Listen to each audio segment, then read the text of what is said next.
Toulouse and you studied at the conservatoire, and also you were at Juilliard too, right? Yes, actually, I did all my studies as a child in Toulouse for more than 10 years, also school, etc. And when I came to the Paris Conservatory, I had the chance to make an exchange with the Juilliard School and to have a whole semester in the Juilliard as a grant, as a scholarship. Oh, because I studied at Juilliard 2 years, long time ago. So did you get the diploma or did you have master or what kind of, how many years were you at Juilliard? It was just 1 year actually. Just 1 year. Because it was a kind of exchange. A student of Juilliard School just came in Paris Conservatory to study with my teacher, and I did the opposite. And it was the first moment of this exchange between two students. So basically, we switched also the apartment. It was really a nice idea and project. Yeah. So your teacher in Conservatoire, who was your teacher in Paris? In Paris, it was Michel Béroff. And, Michel Béroff, yeah. And Denis Pascal. Juilliard? In Juilliard, I had a chance to work with first Mati Recalio and Jérôme Loventhal. Jérôme Rosenthal, yeah. So you studied with both two teachers? Yes, the idea was to have an experience, a complete experience, and I had also a lot of chamber music lesson, and I had a chance to have two teachers and to have a complete experience in that. So I was really happy with it. Yeah, well, of course, Michel Béroff is a great artist, so you are very lucky to study with him because he's not only a teacher but a great performer. Absolutely, yeah, absolutely. It was 3 years with him, and he had such a complete repertoire, and it was I really had a great luck to be. Actually, it was a really complete team with Denis Pascal and Michel Béroff. It was really were teaching hand to hand in I really had when I was 18-year-old, and it was a very nice experience to So your parents are musicians? Yes, my father is a singer, lyrical singer in Toulouse, and my mother is quite, like, I would say, amateur, but in all arts she experienced the piano and the flute as a amateur, and she's most how do you say, painter and sculptor. So she's artist in a way, but she's also the one who teach me the piano and the music. So your father is which voice does he have? He's a singer. Yeah, singer is a tenor. So. I see. Yeah, because I listened yesterday. I was listening to your music, lots of things, and my favorite was the Bizet, the Song of the Ring, the Song of the Rhine. Yes, absolutely. Yeah, I'm really actually.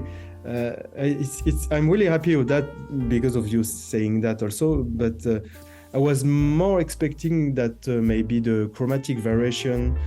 More famous were put in, but the Song of the Rhine, it's a real discovering. And sorry, the Rhine is the name of the river, or what is that? It's basically this big river where Schumann just throwing himself when Rhine. The Rhine. So that's the river of the Rhine in Germany. Exactly. Bizet wrote. So I said Bizet wrote that the river of the Germany. Absolutely. Bizet, I don't know. Bizet lived there. Has he been in Germany in his life? Bizet. I don't think so. I don't think he lived there. I'm quite sure, but I think he had an idea to much more about a dreamy Rhine, like a river of romanticism, of all the text and the literature just connect. I understand.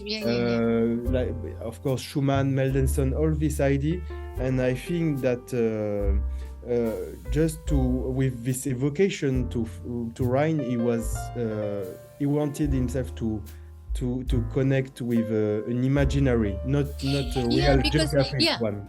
Because when you hear Rhine, of course, personally, if I hear River Rhine, Schubert, I imagine something very eccentric, very romantic, very eccentric. But that piece is so peaceful and so romantic, and it's so beautiful, really.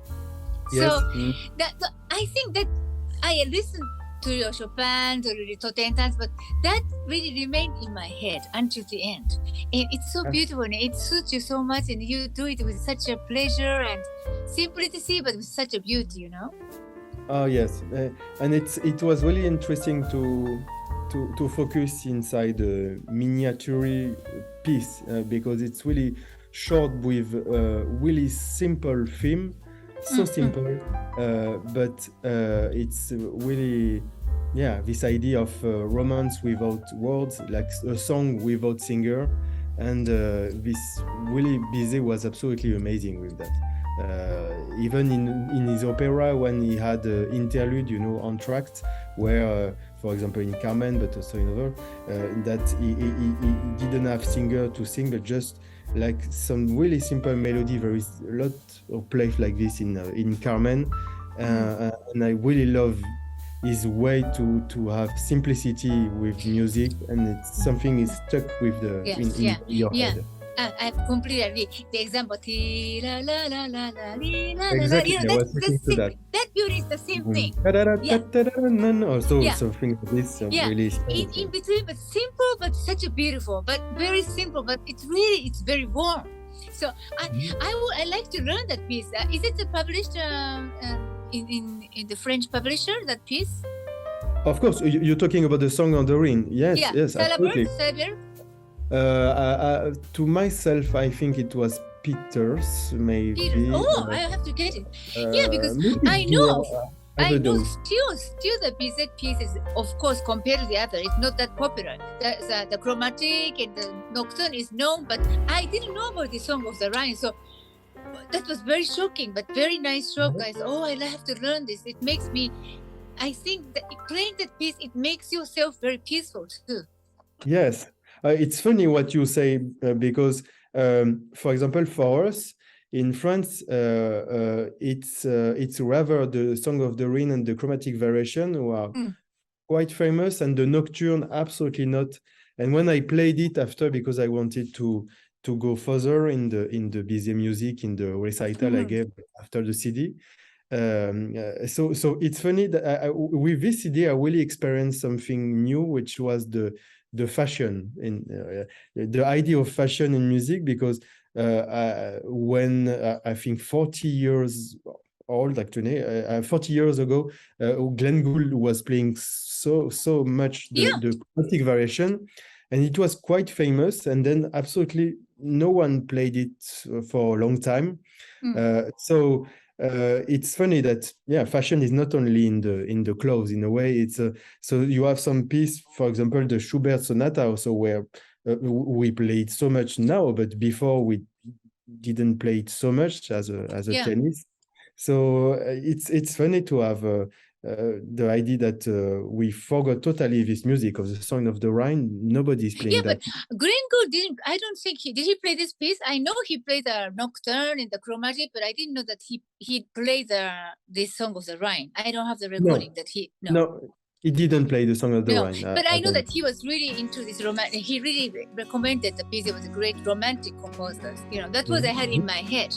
But this is the best piece I heard of the romantic, and I was impressed at how you transcribed this Totentans for the piano solo. The Totentans in the Liszt CD. It's a really Liszt transcription actually. He did it himself, and he did amazing work with that. So is the transcription is by Liszt to the piano solo? Absolutely. Yeah. The same way actually the Bizet did the second piano concerto of Saint-Saëns, and Bizet sans parole. He did actually also the same idea to put a concerto in transcription with orchestra and piano in the 10 fingers. Oh no! In the YouTube, it said like Totentans Liszt and your name.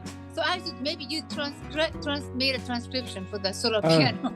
No. The only transcription I did was the Nadir Romance, the Nadir Romance of these famous tenor songs, and I did much more than a transcription because I also developed a bit the idea of water, and I had I did some such. Yeah. So yes. you play a lot of Liszt. You play a lot of Liszt. Yes, I have a really link with Liszt, and when I went deep in his life, in his biography, in all the piece of the late Liszt, etc., I really had such a shock, actually, a musical shock. So for a long time, for many years, I played a lot of Liszt. I had a chance to play also the whole Years of Pilgrimage also, which I absolutely love, and I hope one day maybe to record it. And I was so happy to connect with this composer and this idea of just that nothing is free, nothing is just luxury, nothing is pyrotechnic, and so everything is connected to idea to have an orchestra in the piano and to have something so generous, so spiritual. So when I went to this idea, all the piece of Liszt were different for me, actually. So Liszt is like one of your life work? You like to complete works of Liszt one day to record everything, or? Oh yes, well maybe, yeah, it could be an idea. I know it's such a path to make an integral, so maybe I will do it. Also Chopin, I would love, of course. Yeah, and I liked very much your blouse. The white blouse with the color was very original. You know what I mean? Ah yes, the shirt I put. Ah yes, the shirt is the color is the color is a Mao color, but it's very elegant. The wave, Ah yes, I don't know how to transcribe it in English, but it's called châle in France. We call it like this, and yes, I really way like it's broken in this way, like I know it's not Mao because there's a little bit space here, but it's such a very nice. I think it's very, very elegant. It's very nice. Do you always wear that kind of how do you call it? Châle? Châle, yes. Châle, yeah. More or less, it's 90% of my concert. I put this because also I feel it's much more open. Also, it's true. Yeah, it doesn't sort of make you like this. Yeah. And often I played, of course, with tie, with the shirt clothes like this. And I felt a bit like pressed in a way. So this way gives me a lot of comfort and space. I see. Is the piano behind you? There's a piano? Yes, actually, yes. And on the piano, there's a statue of a Virgin Mary, or what is it? The wooden, what is it? Yes, absolutely. Yeah, it's a Virgin Mary. It's the piano of my father. So so is it a Virgin Mary of somewhere in France? Maybe in Lourdes, I think. Lourdes. Oh, yeah, maybe. yeah. And you can also see a paint of the new wife of my father as a flower. It's also a paint in the. So as you see, it's the photograph. Lot of thing in the piano. It's not a photography. It's a It's a painter. Yeah. Oh, painter. Your wife's father. Yes, absolutely. Yeah. Oh, it's oil painting. Oh, it's very nice. Yeah, it's really that's why we love to have it on the piano. It's so you surrounded all your family are artists, music artists, yes. Right? Yeah. So when I see you playing, of course you're serious. So you look a little bit more bit more mature. But now when I'm talking, your expression is much younger. Ah yes, really. Oh, yeah. I hope to be younger than my age for a long time. You are young anyway, so. But yes, of course, this is something people say me quite a lot, that I make younger than what I am. So yeah, it's quite a good thing actually. So you're coming next year to Japan, right? Next year. Yes, in March, actually. Yeah, March. So is it the second time you've been to Japan before? Oh, I went, I think, 5 or 6 times. I cannot remember. Oh, lots because of times, yeah. Yeah, I came 3 times, I think, with Maria João Pires for this particular project. I went also with a violinist, a Japanese violinist, Arata. And also, I cannot remember. I think I went also for another time. Also for the Folle Journée twice, I think.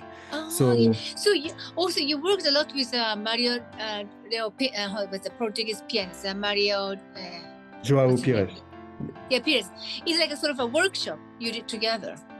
Yes, absolutely. And at the beginning, we were just studying, and she was teaching to us. We were more or less 8 pianists around her, Yeah.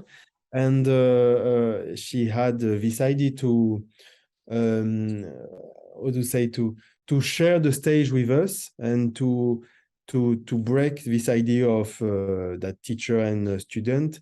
And she was believing, I think, in us, and to sharing the stage with 4 hands, and really special things to connect the generation between musicians. It was a really interesting project. And she was thinking also that that it was better for us to leave that rather to make competition. And so she was believing in this to push us. And in this idea, we played a whole piano concerto of Beethoven in Japan.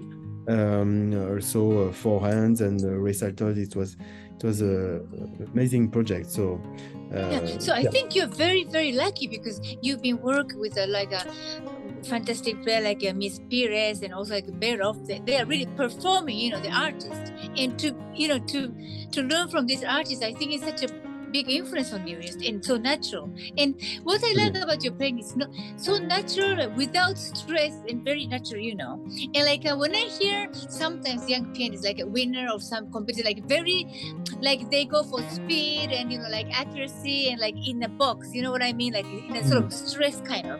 Your music is so free and calm, and it's very round, I can feel it. And that kind of atmosphere is that your background, I think, influenced a lot for your musical performance. Oh yes, what I can say about all of you said is that, of course, Maria João Pires was focusing a lot about that. We did together a lot of meditation, everything connecting to the Zen. She was so Zen on the stage.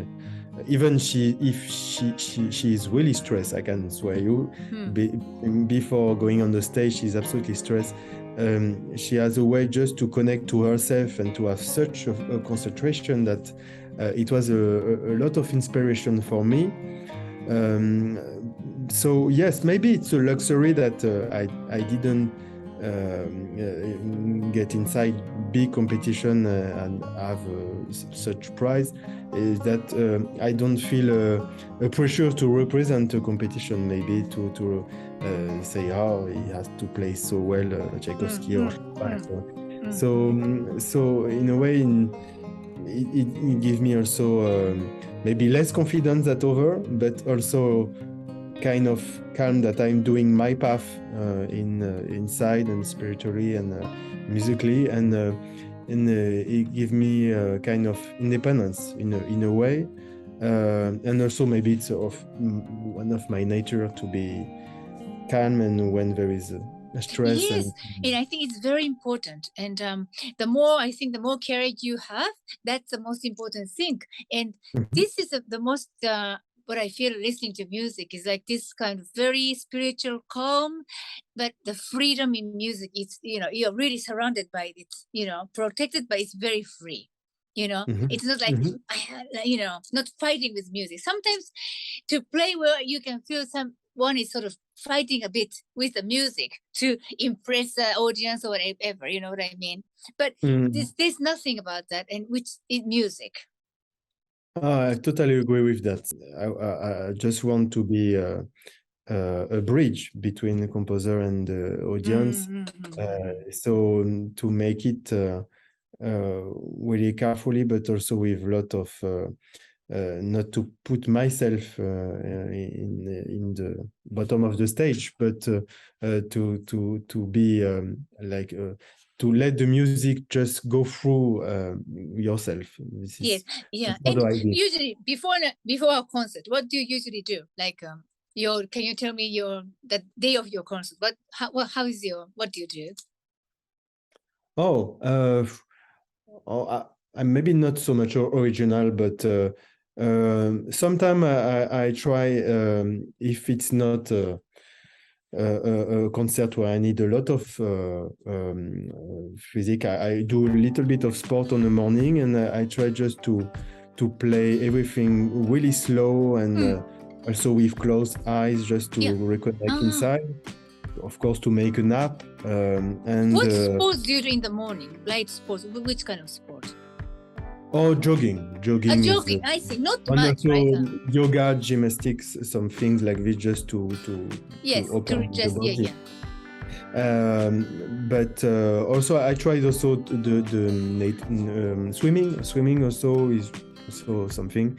But I like also to have a routine and sometimes to break the routine. So it depends of the moment and what's coming. And how about the day of your concert? Do you eat a lot or a little bit, or what do you have any custom? Oh, not 2 hours before, but of course I try. I'm quite carefully to the nutrition to what I eat. So of course I much more of how much I try to eat well and to have good nutriment. Of course, it's one of the base we had. Also about the sleeping, of course, and For example, if you're in a foreign country, or example Japan, maybe it's not as good as your home. So what do you eat usually outside your country? Outside of it depends, but a lot of vegetables I try because I feel that I can feel it's something makes me good and maybe not so much. I love fish actually. Fish is what really kind of good fish do you like? Of course, salmon. Of course, actually all fish, and especially in Japan, I must say that I'm a really happy man because I can not only taste the fish I know, but also discovering other fish, and something is really what I love. I'm much more fish than meat. And really? But do you like raw fish? Can you eat raw fish? I love it. Absolutely. Really? What kind of white? You like salmon? Like which kind of fish do you like the best? Tuna, salmon, of course, the most famous. I discovered last time. I don't know if I can be able to say it in English, but this it's eggs of it's kind of brown and really creamy. A small egg of pink. Absolutely. And you put in front of the rice or rice. Yes. Was it orange or small? It was orange, really orange. I know what you mean. Ikura, probably, right? It's like I love that. Very, how do you call it? Like a bit transparent orange, right? Absolutely. Yeah. I see. This I discovered only in Japan, and I was it was amazing. It was I like that too. Yeah. And how about do you have any hobby when you're outside not practicing? What do you do? Do you have any hobby? Yes, of course. I like to go out, of course, to have a physical activity and to be not to stay inside home and to, of course, everything related to the art, the painter, the literature. I try to read quite often, and I'm quite a cinema lover also. Did you watch Top Gun? The new one? Yeah. No, I didn't. Because I watched 4 times already. Really? Okay. Yeah, and I'm crazy about it. So what kind of a movie do you usually like? Tell me your favorite movie. Oh, it's a very hard question, I must say. I like, of course, yeah, French, Italian Yeah. movie. Recently, I was quite amazed with the discovery of Bong Joon-ho, this Korean. He made Parasite. I don't know if the same thing in English. After this, I bought all the movies of this Bong Joon-ho cineast. Oh, wow. Because yeah, I wanted to go deeper in the Korean cinema. So I had a moment where not only Bong Joon-ho, but also I remember what is the name of this kind of thriller cinema Korean things. Who's your favorite actress or actor? Favorite actress or actor? Yeah. Oh, I would say Dustin Hoffman is amazing. Oh, Dustin Hoffman, yeah. Oh. Yeah,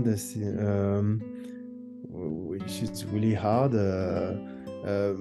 Yeah, in France, Isabella Gianni is an absolutely amazing actress. Yeah, she's very beautiful. Yeah. She's Léa Seydoux. She's a French. Léa Seydoux. Oh yes, Léa Seydoux. Yes. She's beautiful, yeah. She's a nice actress also, yeah. Yeah, and her voice, I like her voice. Very sexy and very soft. And deep voice. That's true.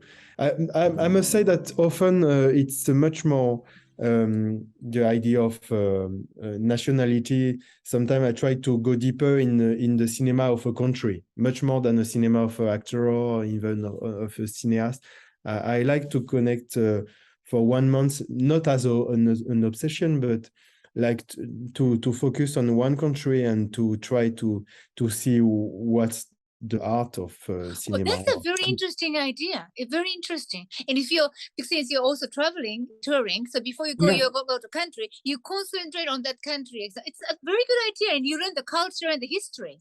Yes, absolutely. And when I will go again to Japan, I think I will try to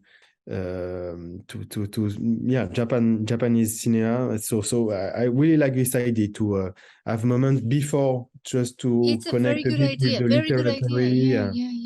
Yeah, but very interesting. I liked your idea. Yeah. So I hope you meet a nice movie or actress you like in Japan before you come next year. Absolutely. Yeah, absolutely. I will definitely. I hope to have time for that, but I really hope to just to feel that, to connect a bit before with the country, and I think I will stay 10 days or even maybe 15. So it's a good moment to, and I waited for such a long time because I was supposed to come during the COVID, and of course it was cancelled. So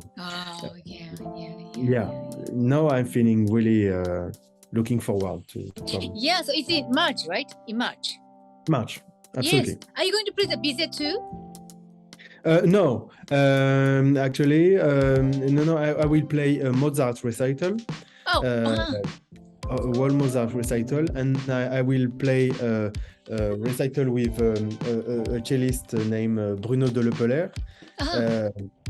And yes, we're looking forward because we play quite a long time together, and he's the solo cellist of the Berliner Philharmoniker, and he's quite known, of course, in Germany, in Berlin, but in France we don't know him so much, and so I'm happy if Japan recognize him as a great musician, because he has absolutely such a talent, and he had the selection in the Berliner Philharmoniker as a soloist, as he was, I think, 21 years old, and he's absolutely brilliant musician. He's also composed. He play piano amazingly. He's really complete musician, hard worker, and so I'm really happy that we can share the stage together. And so in the end, could you give us a message for the readers, the young pianists in Japan, the young pianist students in Japan? Message from you. I know that Japanese people are really curious people, and what I experience, and so serious with a deep sense of responsibility in music. Yeah, I have no advice to give, but just try to go again and again inside the relationship with the composer to fix that, because of course we have some text, and it's amazing to have text, but to feed a relationship with composer, it's something amazing, and something I wish to every musician. So I see a lot of Japanese musicians having this really deepness in music. So just continue as you are. Yeah, thank you very much. So I hope to see you soon. Okay, thank you for your time. Bye. Looking forward to meet you. Bye-bye. Bye.